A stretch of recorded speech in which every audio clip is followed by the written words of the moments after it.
এটা করমচা গাছ। করমচা গাছে প্রথম 3টা ফল হয়েছে, এই যে পেকে গেছে। করমচা গাছ খুব উপকারী টক জাতীয় ফল, আচার খাওয়া যায়, জেলি বানা যায় এবং ষষ্ঠী পূজায় লাগে। এই যে গাছ বেড়ার ধারে, কাঁটাযুক্ত গাছ, ছাগল খায় না। এটা একটা প্রাকৃতিক বেড়া।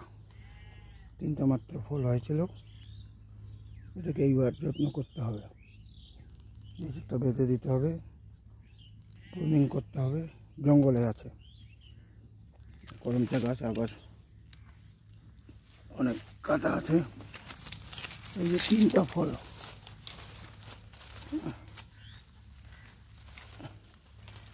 এই 3টা ফল পেকে গেছে। পাকলে এরকম হয়, সাদা থাকে, সবুজ থাকে, সাদা হয়ে হয়ে এরকম লাল হয়। পাকলে নিয়ে যাবে।